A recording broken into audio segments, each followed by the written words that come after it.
Long ago, in the land of Shinar, there lived a king named Nimrod, who ruled with a council of his court wizards and his greatest advisor, Terra. Now one night, the magicians of the court had received an omen from the stars, and they went to tell the king, for it was dire. They went to him, and they said, "Wise king, your rule will come to an end. We have seen it." And he inquired as to why, and they told him that there was a great child that would be born who would lead the people away from King Nimrod and their gods. And the only way to stop this from happening was to kill him as a child. So the king heeded his wizard's words, and they found out through the stars that it would be born to Terra, his advisor. So he went to Terra and he told him, "Terra, you are my best advisor, but now I need you to do this for me." And he made him give up his child when it was born to be slaughtered so that the kingdom might prosper. And now Terra pretended like he would do this for his king, but he really wasn't going to sacrifice his child. He loved him too much, even though he wasn't yet born. So when he finally was delivered, he swapped his baby with the baby of one of his slaves and gave that to the king to kill. And the deception worked. The baby he named Abraham lived and grew up in his household as a servant. And they had another son afterwards named Haran. And Abraham, was the servant of his brother Haran. But they never knew that they were brothers. And Abraham grew up to be a strange child. He was always musing of religions, and he really didn't like the religion of Shinar, which was the worship of idols. He would tell his brother that he worships the sun by day and the moon by night. And his brother would scoff at him and say, "Well, my idol's always with me. You cannot always see the sun or the moon."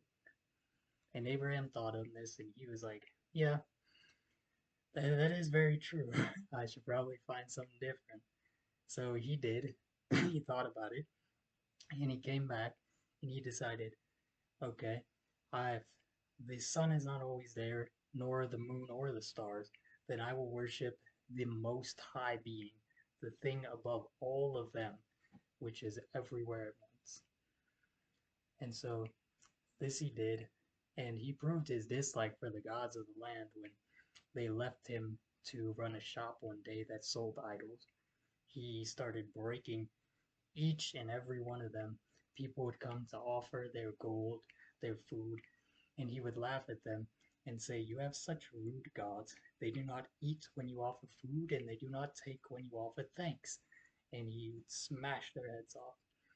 And that horrified the people of Shinar, so they brought him before the king in cuffs.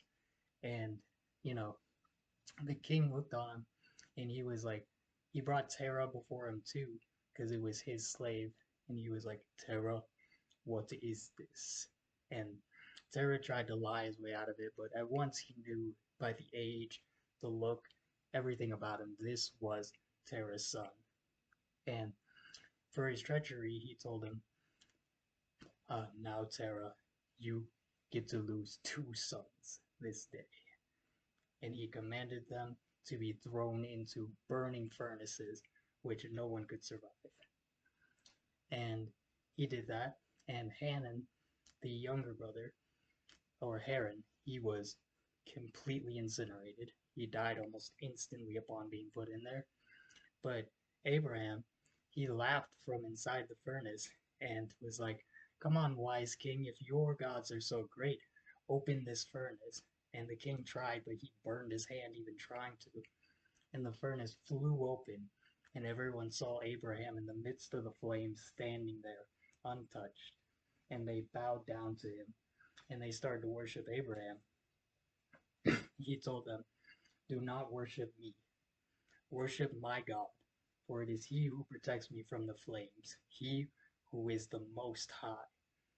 And then the king Nimrod, and all the people of Shinar gave up worshipping their false idols to worship the Most High God. The end.